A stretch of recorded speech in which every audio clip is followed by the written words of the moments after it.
ليه ساعات بنحس إننا فاقدين الحماس أو الشغف؟ ليه ساعات النجاح بيجي بس بتعب جامد أوي؟ السر إن إحنا عايشين في زون غلط. النهارده هنعرف ال4 زونز اللي إحنا ممكن نعيش فيهم، وإزاي نخرج من فخ كل واحد فيهم.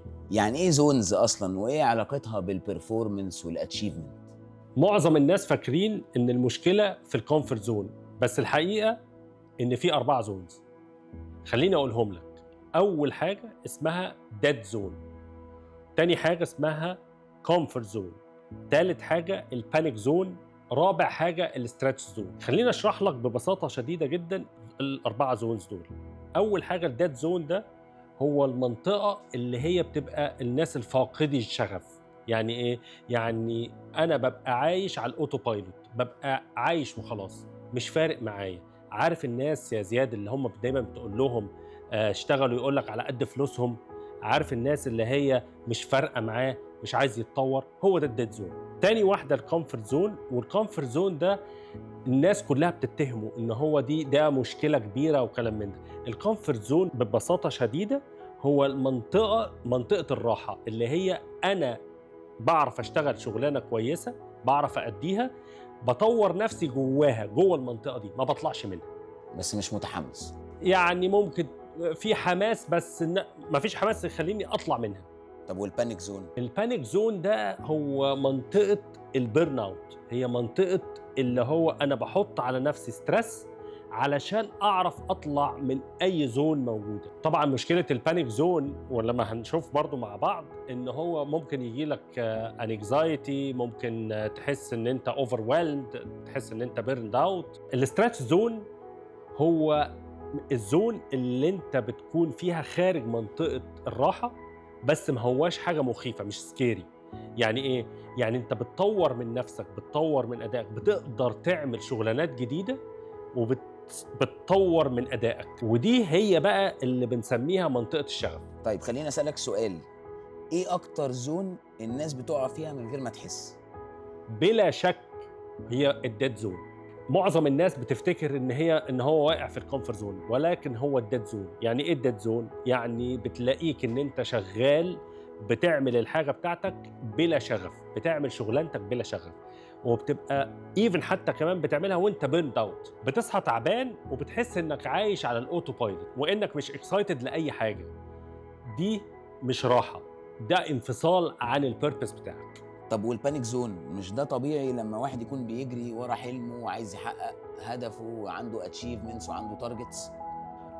بس الهاي اتشيفرز احيانا كتيره بيخلطوا ما بين السنابينج والستريتشنج.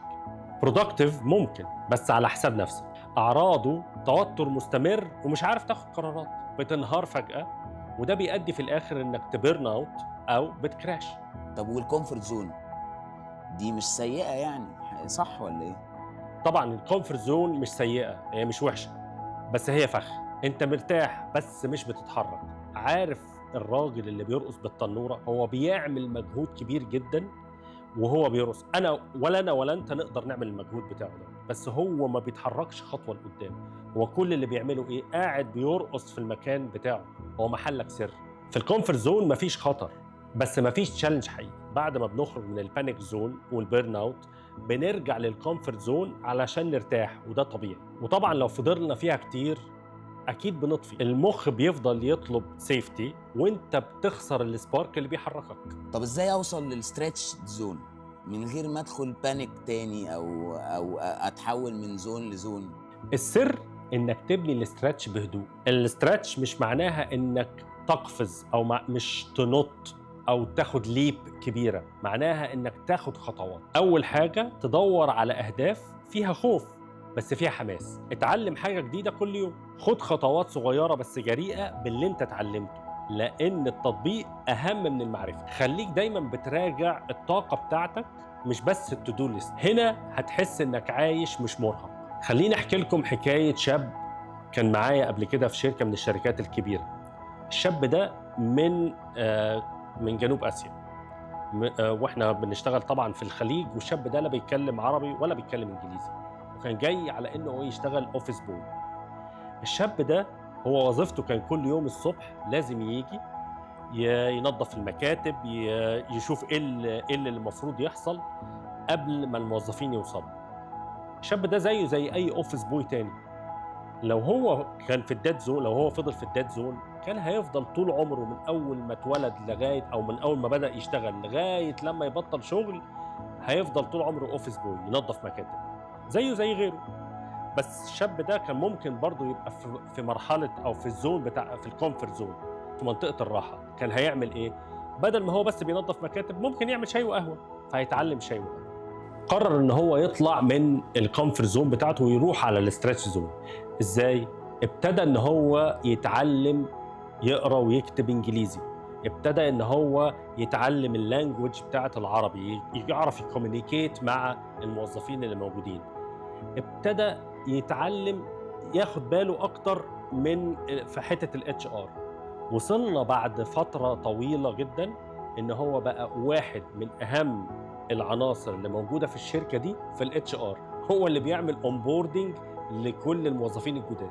انا شخصيا عشت في الديد زون سنين طويله، ولما عشت في البانيك زون كنت فاكر ان هو ده النجاح، بس لما دخلت في الاستريس زون كل حاجه اتغيرت، واتغيرت من جوه قبل ما اتغير من بره. هو الواحد عشان يدخل من يعني عشان يخش من مثلا كومفورت زون لستريس زون لازم يعدي على البانيك زون. اكيد طبعا لازم هيعدي على البانيك زون، بس اهم حاجه يعرف ان هي دي مرحله انتقاليه، ما يفضلش قاعد في البانيك زون. البانيك زون يا علي هي الناس استغلته، والشركات والكوربريتس استغلوه علشان يطلعوا الناس من الكومفورت زون. ابتدوا يعملوها في الكوارتر اند وفي الير اند علشان يحققوا مبيعات اكتر. فلقوا ان الموضوع بقى يعني كان ظريف جدا، ان هو فعلا بيجيبوا ارقام، الناس بقت تجيب ارقام كتيره جدا. فالمشكله ان هم بقوا الشركات العالميه ابتدت تطبق البانيك زون على طول على مدار السنه، فالناس بقت very very very much burned out overwhelmed. فالبانيك زون yes it is important، بس علشان يطلعك من مرحله الكومفورت زون وتطلع في انك تروح على الستريتش زون، مش ان انت تطلع من الكومفورت زون وتفضل في البانيك زون. لو حسيت انك في زون غلط، انا عملت لك ورك شيت يساعدك تكتشف انت في انهي زون. هتلاقي اللينك في البايو او في وصف الحلقه، ولو عايز تتكلم اكتر اكتب لي كلمه ستريتش في الكومنتس.